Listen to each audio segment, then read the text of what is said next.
Eurasia, la mayor masa terrestre del planeta.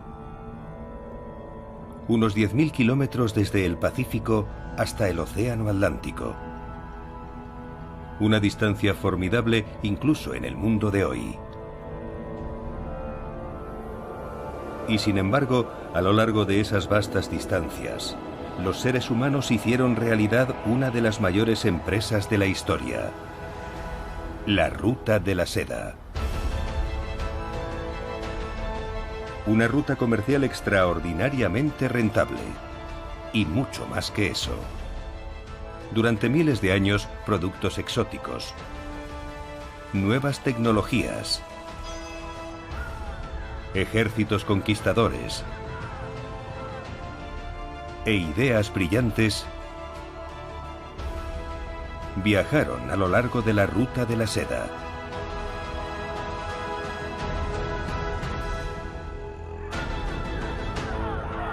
El comercio de la Ruta de la Seda ayudó a construir imperios y a destruirlos. Avivó el fuego de la revolución. Impulsó grandes exploraciones y forjó poderosos vínculos entre pueblos lejanos. La Ruta de la Seda hizo que los seres humanos se dieran cuenta de que había otras personas ahí fuera, y abrió los ojos a Oriente y Occidente. Esta es la historia de cómo el comercio de la Ruta de la Seda creó mucho más que dinero.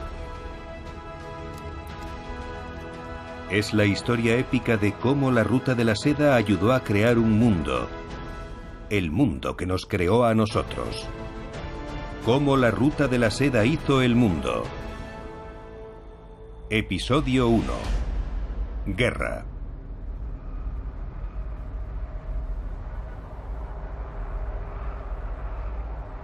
Hace 2000 años, el Imperio Romano parecía invencible.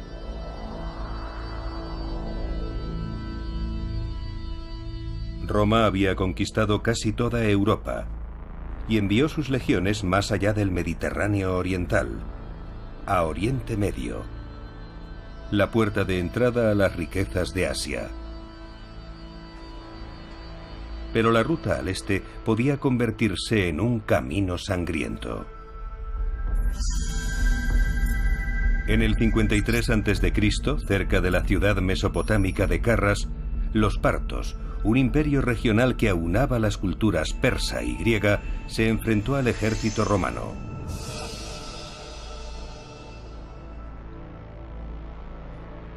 El desenlace de la batalla parecía estar claro.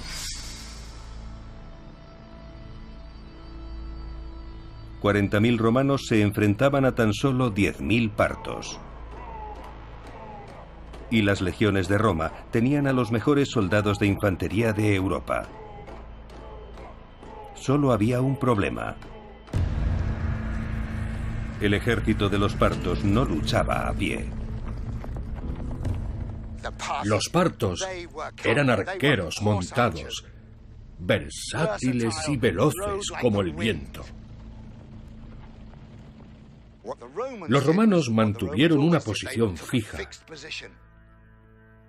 Estaban formados en cuadrado hueco, defendiendo todos los flancos. Pero eso no era nada para los arqueros partos montados, porque podían cabalgar a su alrededor. Galoparon dando vueltas y más vueltas y disparaban al pasar. Miles y miles de flechas cayeron sobre esos romanos.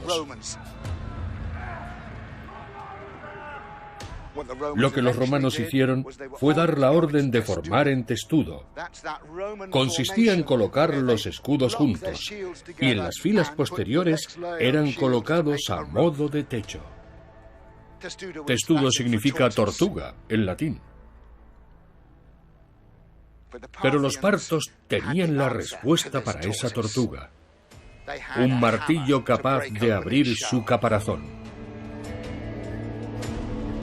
El martillo de los partos era el catafracto, una palabra griega que significa totalmente protegido. Tanto el caballo como el jinete estaban protegidos por una armadura. El catafracto era el equivalente en el mundo antiguo al carro de combate.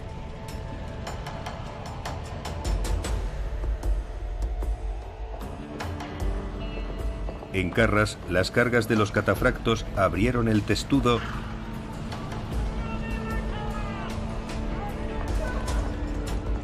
exponiendo al resto a más ataques con flechas.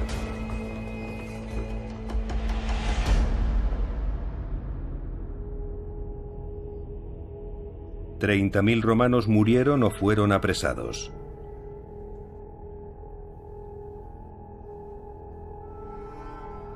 Entre los partos, las bajas fueron mínimas. Fue una de las peores derrotas militares de Roma. Pero quizás significaba algo más.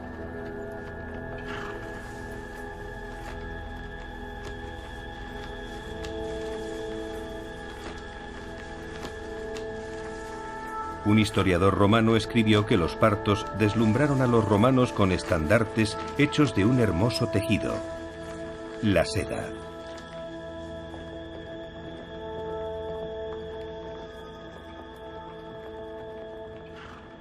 Quizás solo fuera una leyenda, pero en la época de Carras, los romanos empezaron a codiciar la seda china.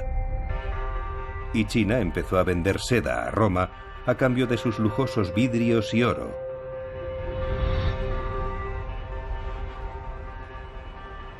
Inspirando así el nombre que hoy le damos al comercio euroasiático, la Ruta de la Seda.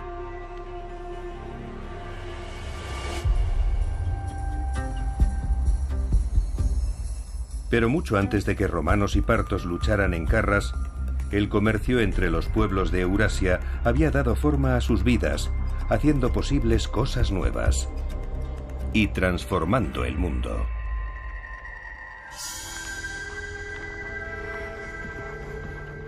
En Carras, los partos ganaron con una forma de hacer la guerra que había aparecido siglos antes y a muchos kilómetros de distancia. En las estepas de Asia Central. Un océano terrestre,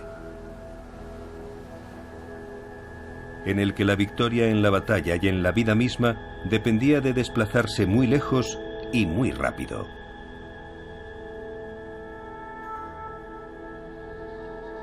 Miles de años antes, se produjo una revolución en el transporte.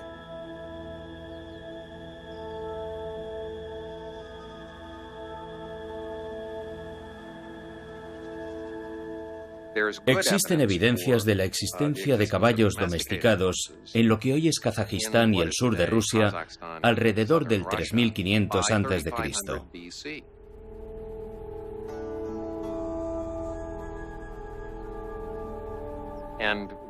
Pensamos que el caballo fue domesticado y empezó a ser montado 500 o quizá 1000 años antes de eso, como en el 4500 a.C. La domesticación del caballo fue el primer paso hacia la caballería de guerra. Pero el segundo paso aún tardaría mucho en llegar. Se utilizaron para la guerra por primera vez con los carros de guerra. Y sabemos cuál fue ese primer carruaje, el de Tutankamón, que muchas personas han visto expuesto en museos. Sabemos que los carros de guerra se empezaron a usar en el cercano Oriente entre el 1600 y el 1700 a.C.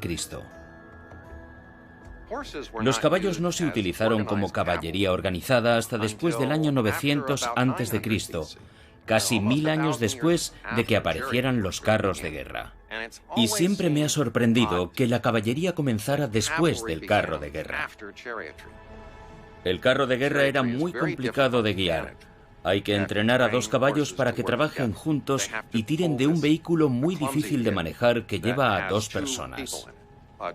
Entrenar a las unidades para que se movieran juntas era algo muy difícil de conseguir, mientras que saltar sobre un caballo era más fácil de hacer. Entonces, ¿por qué apareció la caballería después del carro de guerra? La razón de que apareciera después es que se necesitaban 3 innovaciones previas. Primera innovación: arco recurvo compuesto. Las primeras evidencias del arco recurvo datan de la dinastía china Shang, probablemente entre el 1300 y el 1100 a.C. Los emperadores Shang se comunicaban con sus antepasados calentando huesos de animales o caparazones de tortuga hasta que se agrietaban. Después interpretaban los dibujos que formaban las grietas. Uno de los así llamados huesos de oráculo tiene grabado el carácter chino para arco. Es la imagen más antigua conocida de un arco recurvo. Y en la tumba de la dama Fu Hao, una de las esposas del emperador que sirvió como general del ejército, los arqueólogos encontraron más evidencias. Es un protector de pulgar para tensar la cuerda. Y hay otra pieza que se colocaba en mitad del arco, la empuñadura. Pero los arcos no se conservaron, por lo que resulta difícil identificar el origen del arco recurvo. Sus diferentes partes procedían de lugares geográficos distantes. En 2005, en la región china de Xinjiang, se descubrió lo lejos que había viajado a través de Eurasia el arco recurvo. Los arcos de madera rara vez sobreviven enterrados en el suelo, pero el clima frío y seco había conservado uno en una tumba de 3000 años de antigüedad. Otros objetos funerarios y restos humanos encontrados en las tumbas confirmaron que el arco había sido fabricado por los escitas, una cultura muy sofisticada originaria del sur de Rusia, que emigró a lomos de caballo a lo largo y ancho de Eurasia.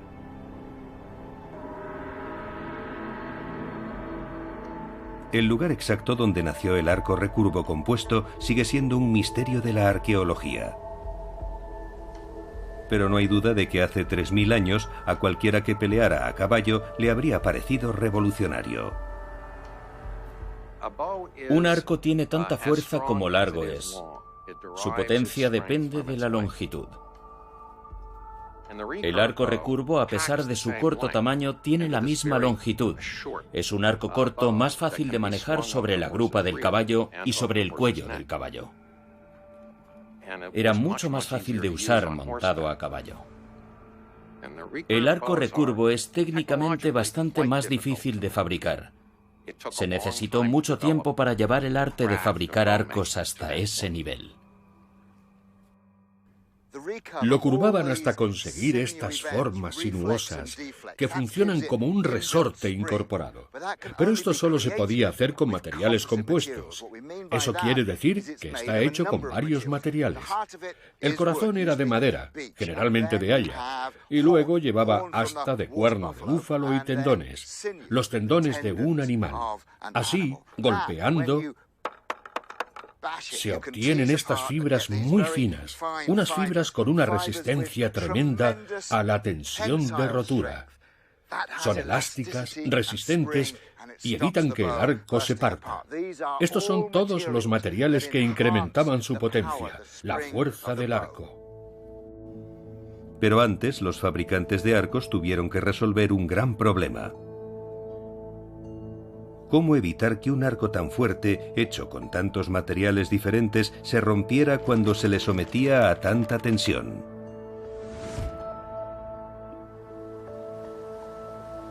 En algún lugar de Eurasia hace mucho tiempo, un genio desconocido encontró la respuesta. Esta es la vejiga natatoria de un esturión, un pez del Mar Negro.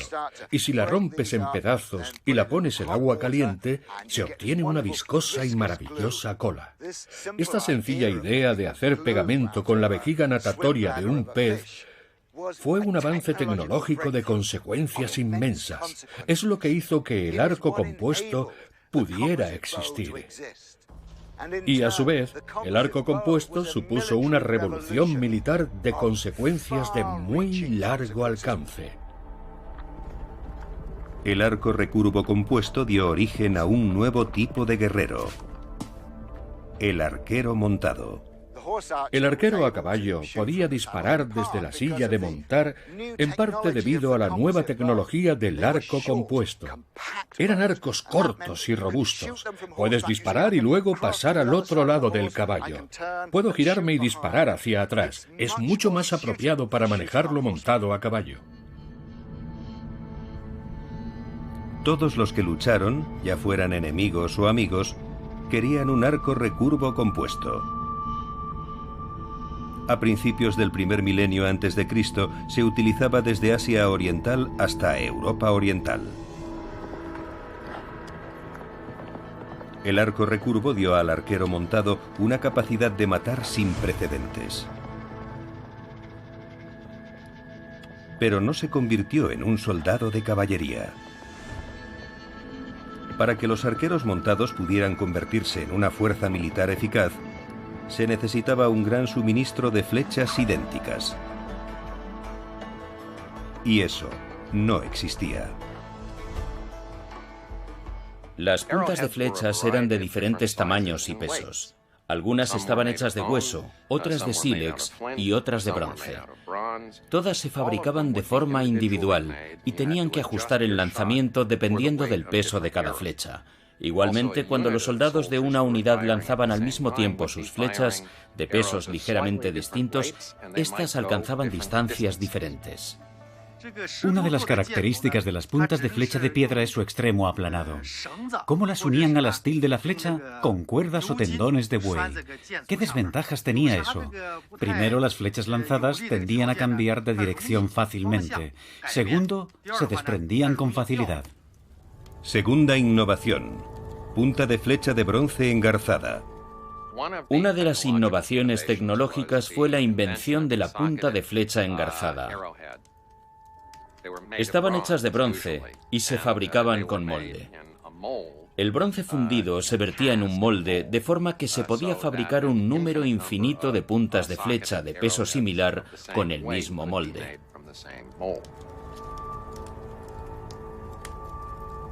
Hacer puntas de flecha engarzadas era realmente complicado.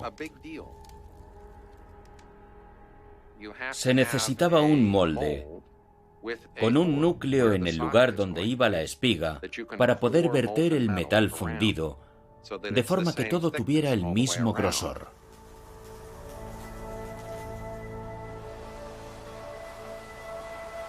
La fabricación de puntas de flecha del mismo tamaño y peso fue otra revolución tecnológica de Asia Central. Por primera vez, los guerreros a caballo podían lanzar ataques con flechas contra sus enemigos. Con puntas de flecha del mismo peso, cada vez que tensaban el arco para disparar, sabían que estaban disparando una flecha que tenía exactamente el mismo peso que la última flecha que habían lanzado. De forma que podían calcular perfectamente su alcance y la distancia, y también todos los arqueros que estaban disparando lanzaban flechas del mismo peso al mismo tiempo, de forma que la distancia para todos ellos era la misma. Con la punta de flecha engarzada, se puede insertar directamente la cabeza en el astil. Sería así. ¿Cuáles son las ventajas de este tipo de punta de flecha? Este avance hizo que las flechas antiguas fueran mucho más letales y eficaces. Incluso en el caos de la guerra, el arquero podía apuntar al objetivo. Apuntaba a su blanco rápidamente. Fue un salto de gigante en el desarrollo de la historia. Los arqueólogos creen que en algún momento del segundo milenio antes de Cristo, las puntas de flecha de bronce engarzadas empezaron a extenderse hacia el este, mientras que el arco recurvo se extendía hacia el oeste. En algún momento en torno al 900 antes de Cristo, las puntas de flecha engarzadas y los arcos recurvos se encontraron en Asia Central. Y allí se unieron para comerciantes, guerreros y nómadas. A partir del 700 a.C. se empiezan a encontrar miles y miles de puntas de flecha. En una tumba encontraron una docena en una bolsa. Ya se producían masivamente. La tecnología de la punta de flecha de bronce convirtió a Asia Central en un arsenal, pero la caballería seguiría sin poder existir hasta que los guerreros se convirtieran en soldados. Tercera innovación: la disciplina militar. Sin duda era la época de la guerra heroica. Individuos que salían a realizar grandes hazañas solos y alcanzaban la gloria en su propio nombre. Es el tipo de guerra que se describe en la Ilíada y en la Odisea, o en el Rig Veda, texto religioso en el que se encuentra el origen del hinduismo moderno. Lo que tenía que producirse era un cambio psicológico en la naturaleza del guerrero. Tenía que pasar de la individualidad a unidades que se moverían al mando de un comandante y que atacarían y se retirarían siguiendo sus órdenes.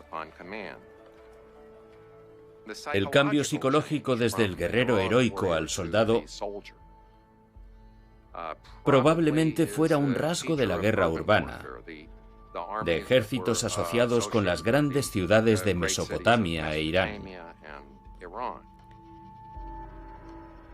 Esa psicología tuvo que extenderse hacia el norte, hasta las estepas, y ser aceptada por los guerreros de las estepas, en la misma región en la que se encontraron los arcos recurvos y las puntas de flechas engarzadas. Mientras los arcos recurvos viajaban hacia el oeste y las puntas hacia el este, la idea de la disciplina militar se extendía por el norte. Alrededor del 900 a.C., estas tres innovaciones se fusionaron en el corazón de Asia Central. Cuando esas tres innovaciones se unieron, la caballería se convirtió en una forma letal de fuerza militar.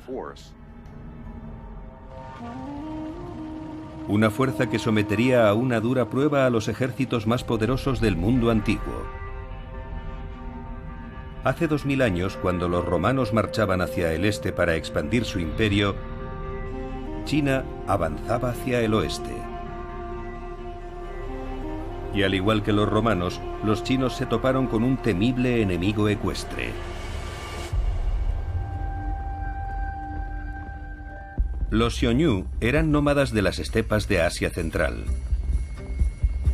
Armados con arcos recurvos y flechas, luchaban a las órdenes de comandantes como una fuerza militar disciplinada.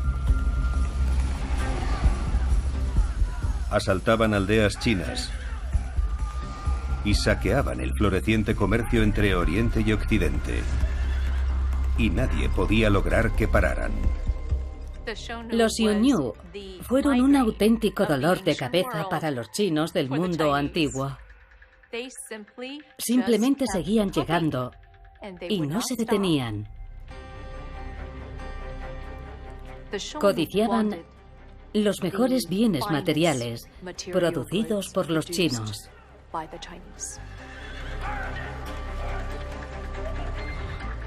Para eso saqueaban.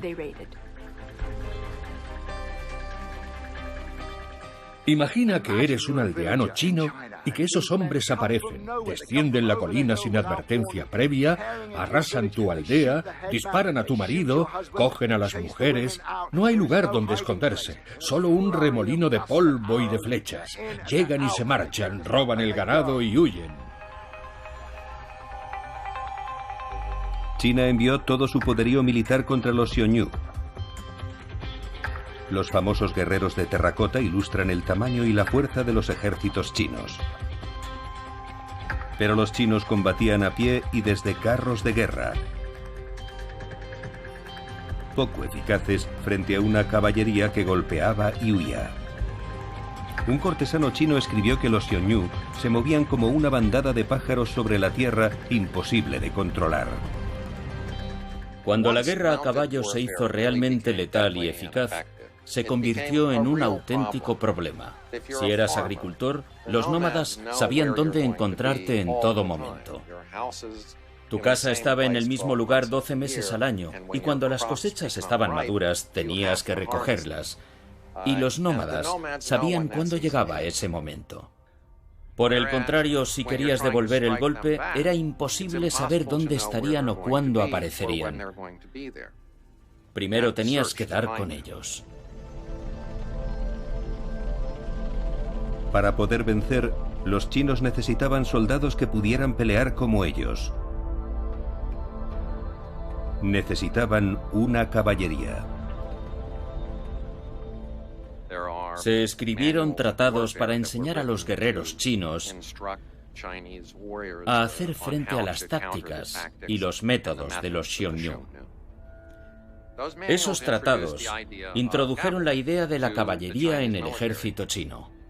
El ejército chino no utilizó la caballería hasta alrededor del año 350 a.C.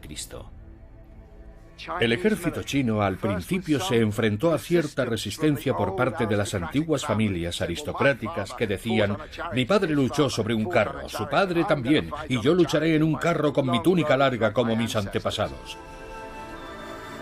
Pero los guerreros chinos no tardaron mucho tiempo en cambiar sus tradicionales túnicas largas por túnicas más cortas que no les impedían combatir montados a caballo. Finalmente, se deshicieron de sus túnicas, se pusieron pantalones de montar y aprendieron a disparar el arco montados a caballo. Y ellos también se convirtieron en un poderoso ejército de arqueros montados. Los jinetes chinos se convirtieron en arqueros expertos en el manejo del arco recurvo compuesto y de una letal arma china: la ballesta. Mientras su caballería se entrenaba, China aceptó la exigencia de pagos en dinero y seda de los Xiongnu. Hasta el año 133 a.C., cuando el emperador se negó a pagar y ordenó a su ejército atacar a los Xiongnu.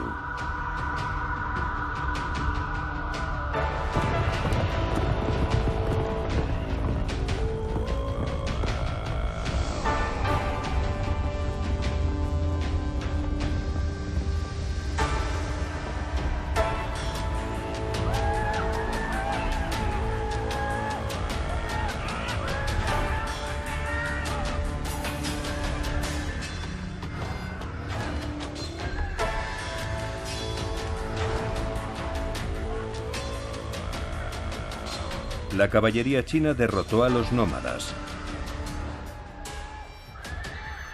Y China se apoderó de nuevos territorios en las estepas, pacificando las rutas comerciales y abriendo nuevos horizontes.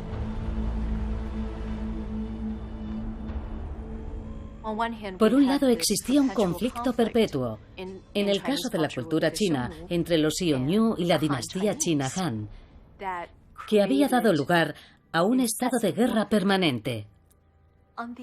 Por otro lado, fue ese mismo conflicto el que derribó los límites físicos, incluso los límites territoriales, que cambiaban constantemente, con avances y retrocesos de los dos bandos.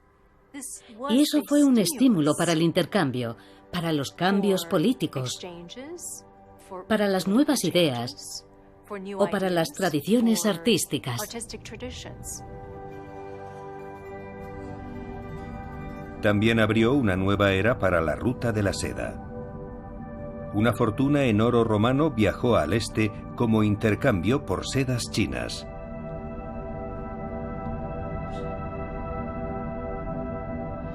Y en Asia Central, el Imperio Kushan hizo su propia fortuna vendiendo otro lujo a China: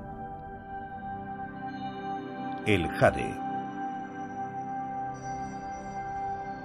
Las caravanas de la ruta de la seda pasaban por este puesto fronterizo en la frontera occidental de China. Eran tantas las caravanas que transportaban el jade que este lugar era conocido como la Puerta de Jade. Los aristócratas chinos codiciaban el jade por su belleza y por algo más. Ellos creían que con el jade vivirían eternamente. La élite gobernante encargaba trajes mortuorios de jade para preservar sus cuerpos en la tumba. Creían que, tras la muerte, Todos los orificios debían estar conectados para proteger el espíritu dentro de la persona. Y la idea del jade como un material con poderes protectores en el más allá se veía reforzada por el hecho de que hacían armaduras hechas con miles de piezas de jade. Y, por supuesto, si eras el emperador, tu armadura de jade estaría hecha del mejor jade de las regiones occidentales. El comercio de la ruta de la seda floreció durante el Imperio Romano gracias a que los ejércitos chino, persa y Kushan mantenían abiertas las rutas comerciales a través de Eurasia.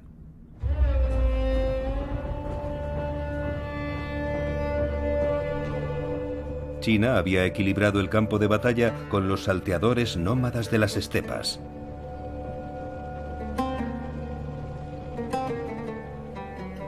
Pero unos arqueros montados de Asia Central estaban a punto de inscribir su nombre en la historia.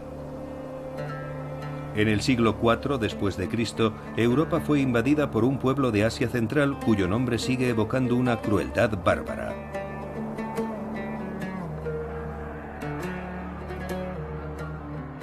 Los hunos, que se abrieron paso luchando hacia el oeste hasta alcanzar Roma.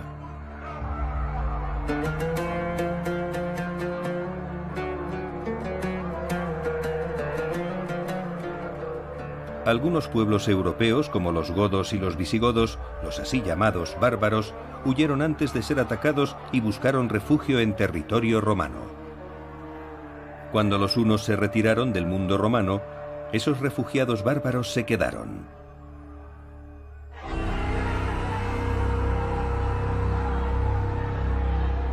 Y el resto es historia.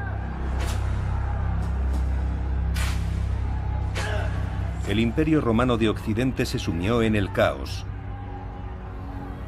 Cuando las tribus bárbaras, insatisfechas con su suerte, se rebelaron contra la autoridad romana.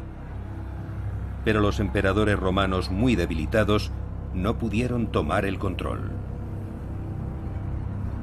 En pleno declive de Roma, unos arqueros montados nómadas llamados ávaros crearon su propio reino en el este de Europa.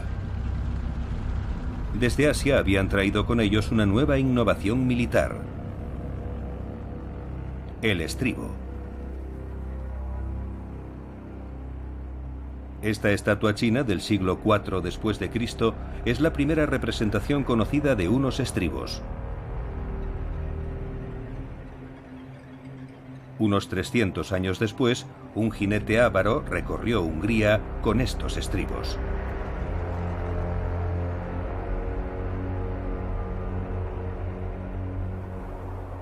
En el siglo VIII después de Cristo, el estribo se extendió de un extremo a otro de Eurasia, y la guerra ecuestre entró en una nueva era. La importancia del estribo está relacionada con qué tipo de armas puedes usar a caballo. El estribo hizo posible utilizar a caballo algunas armas que de lo contrario no podrían haberse utilizado. Esas armas son el sable largo, ya que tienes que inclinarte y absorber el impacto para combatir con el sable largo. Y los estribos permiten al jinete absorber el impacto del contacto con un blanco inmóvil. Y la otra que podía usarse con estribos era una lanza que se sostenía bajo el brazo. Cabalgando sin estribos, puedes clavar una lanza al pasar y luego extraerla. Pero si la sostienes bajo el brazo y la usas como lanza de choque y no tienes estribos, te caerás de la grupa del caballo. De forma que los estribos te permitían usar sables largos y lanzas de choque contra blancos inmóviles y mantenerte en la silla de montar. Y, por supuesto, eso también hizo posible tener guerreros montados realmente pesados. Así, el jinete se convierte en uno con su caballo. Está perfectamente sujeto por los estribos, sujeto por esto, y armado con su lanza larga, se convierte en un solo proyectil. Hombre, caballo, silla de montar, lanza, todo ello unido para el impacto de la carga. Había nacido la era del caballero medieval.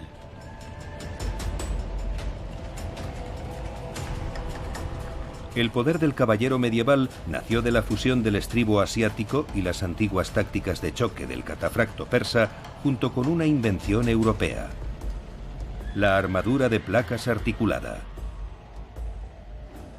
Era lo suficientemente fuerte como para proteger a quien la llevaba de los impactos de las espadas y de las lanzas, pero también lo bastante ligera como para permitir moverse libremente tanto a caballo como a pie.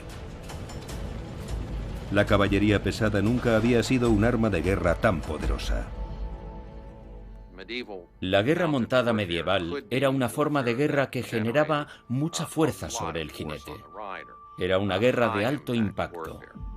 En ese caso, el guerrero montado se convertía en una especie de arma de choque para golpear al enemigo.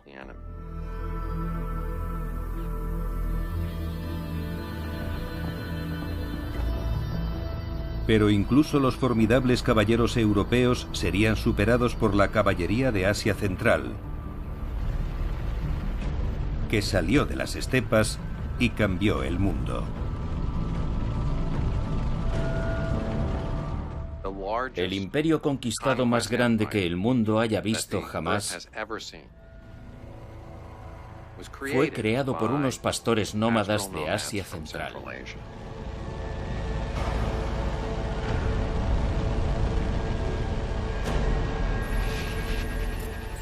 En el siglo XIII, las conquistas mongoles llegaron tan al oeste como a Polonia y tan al este como el mar de Japón.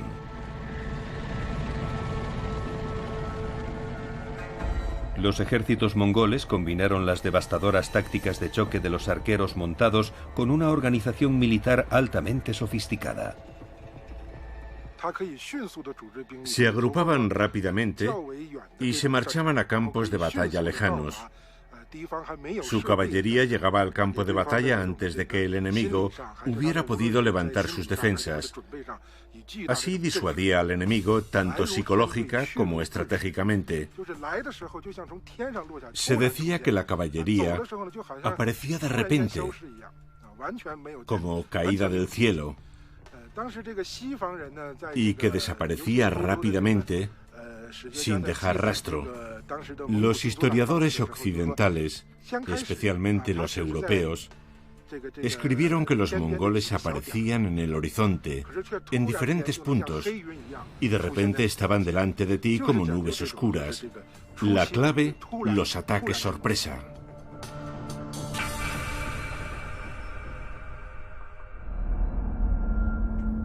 Los mongoles han pasado a la historia como asesinos sedientos de sangre, pero también fueron conquistadores sofisticados, de mente abierta y a menudo generosos. Ellos pacificaron la ruta de la seda.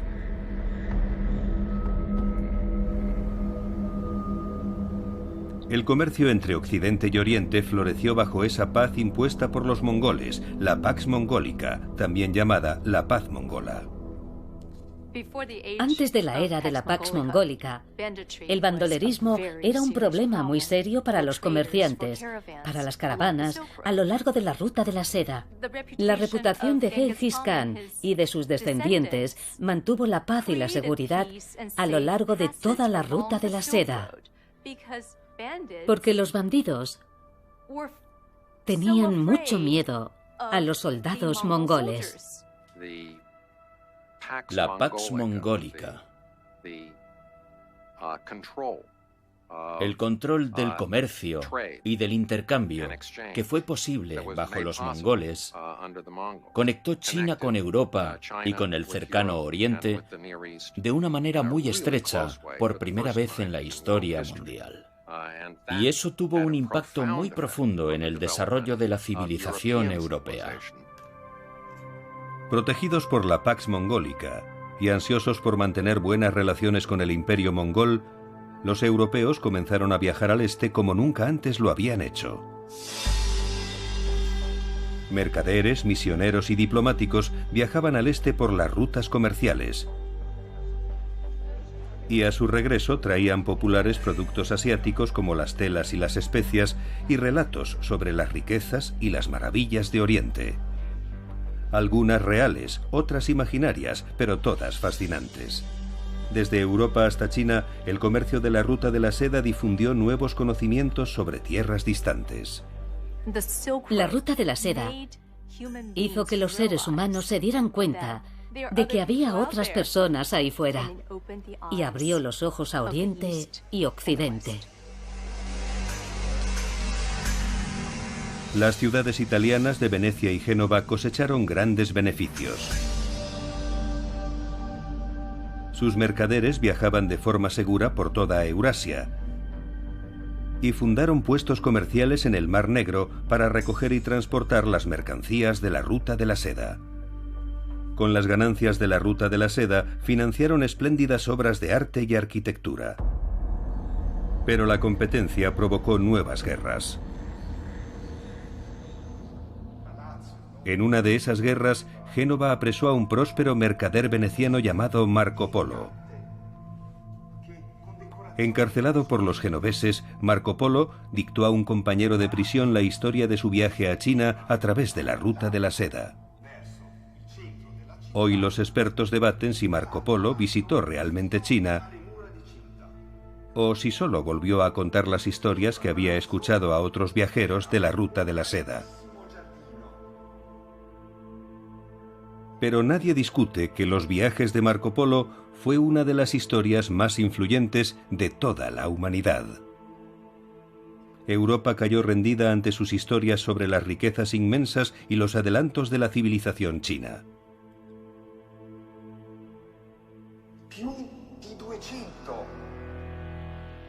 Y pocos años antes de que Marco Polo contara sus historias en una prisión genovesa, un invento chino viajaba hacia el oeste a través de Eurasia.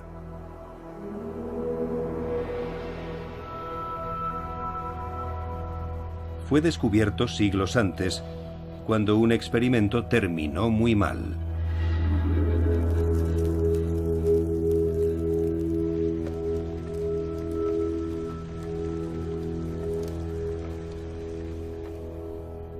Los antiguos alquimistas chinos preparaban pociones con plomo o mercurio para sus clientes aristócratas que creían que beber esos metales podía provocar la inmortalidad. Todo lo contrario, con esos brebajes los clientes se trastornaban o morían. Otra combinación mortal era el azufre calentado con un nitrato orgánico que se encuentra en el suelo por toda China, conocido hoy como salitre. Cuando experimentaron con ella por primera vez, la mezcla estalló en llamas hiriendo a los alquimistas e incendiando su laboratorio. De aquel desastre nació una combinación química única.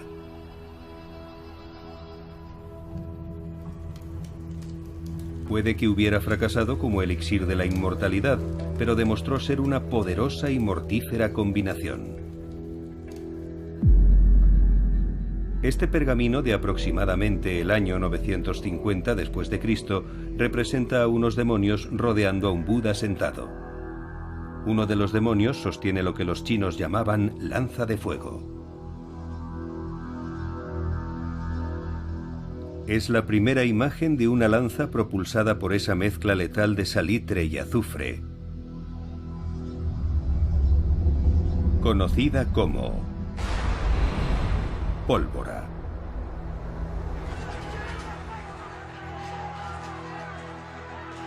A comienzos del siglo XIII, los mongoles atacaron a la dinastía Jin de China. El ejército de la dinastía Jin se defendió con bombas explosivas de pólvora. Pero conforme los mongoles se adentraban más y más en China, los artilleros chinos Han se unieron a su ejército y marcharon hacia el oeste, llevando consigo sus armas de fuego. Los mongoles atacaron ciudades rusas y polacas con bombas incendiarias explosivas. Y los europeos aprendieron por las malas lo que la pólvora podía hacer. A finales del siglo XIII, la fórmula de la pólvora ya se conocía en lugares tan lejanos de Occidente como Inglaterra. y los europeos inventaron sus propias versiones de las nuevas armas. No pasó mucho tiempo antes de que ese invento chino cambiara la historia de Europa. El 26 de agosto de 1346, cerca del pueblo de Crécy, en el norte de Francia, los ejércitos franceses e ingleses se preparaban para la batalla.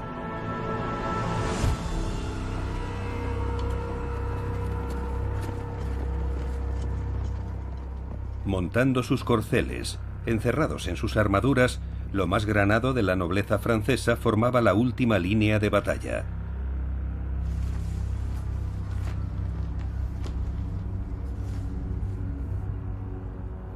Pero los ingleses habían desplegado una fuerza muy diferente. Miles de expertos arqueros.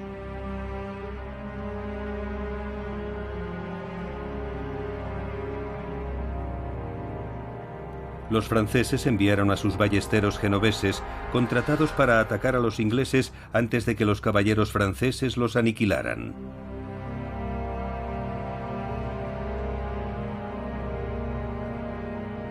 Pero el rey inglés, Eduardo III, había pasado muchos años entrenando a sus hombres con el arco largo.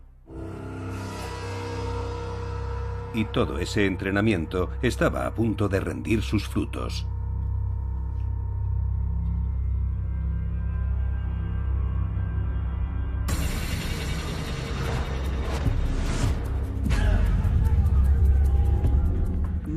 Nunca se había visto nada parecido en un campo de batalla occidental hasta ese día. La primera descarga de flechas de los arqueros fue algo nuevo para muchos de los hombres del ejército francés que estaban observando. Una nube de flechas cayendo sobre ellos. Tuvo que ser aterrador y por supuesto el efecto fue casi inmediato.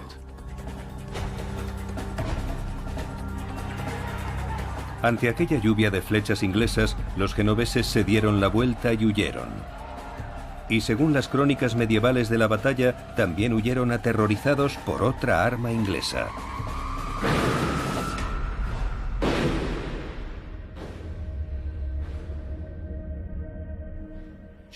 Poco después de la batalla, el cronista Giovanni Villani escribiría: tan ruidoso e intimidante era el ruido creado por aquellas armas que pensaron que Dios estaba tronando. Los cañones ingleses lanzaron bolas de hierro por medio del fuego. Con un ruido parecido al de un trueno, causaron grandes pérdidas de hombres y caballos.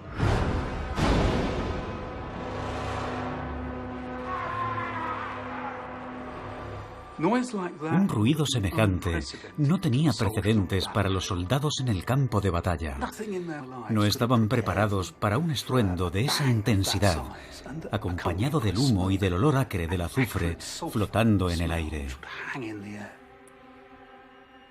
Por supuesto, no fueron conscientes del impacto hasta que los hombres empezaron a caer a su alrededor. Ni siquiera unos soldados profesionales como los genoveses habían experimentado algo parecido en su vida. Tuvo que resultar aterrador, y no es de extrañar que se dispersaran y huyeran. Se dieron la vuelta y corrieron en dirección a la caballería francesa que había iniciado su carga.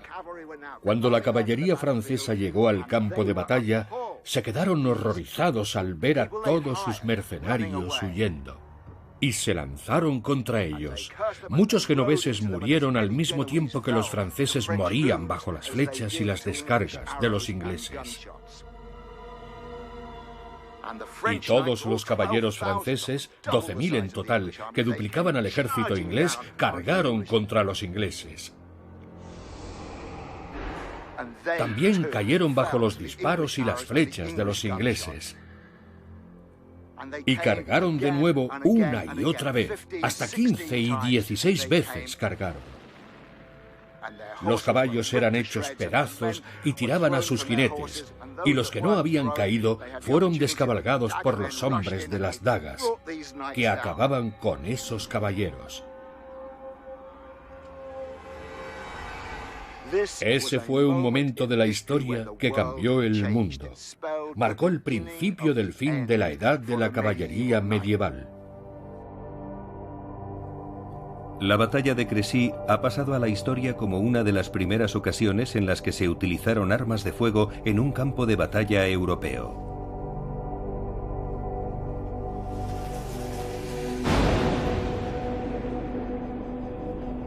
«500 años después de que el taller de un alquimista chino se quemara, la pólvora se había convertido en el arma preferida del destino». Después de Crécy, solo era cuestión de tiempo que el destino de los pueblos y las naciones se decidiera por las armas. 2 siglos después, los europeos utilizarían sus poderosas armas de fuego para dominar el mundo.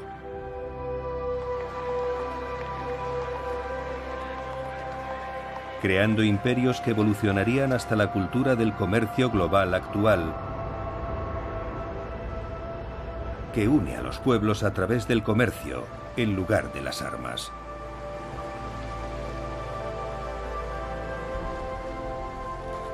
Pero antes de que Europa pudiera embarcarse en la aventura de construir un imperio, el orden social medieval sería destruido por un hecho catastrófico,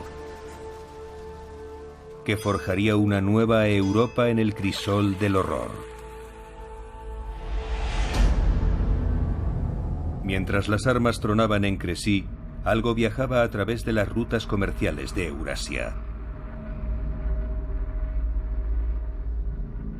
Algo que mataría a decenas de millones de europeos.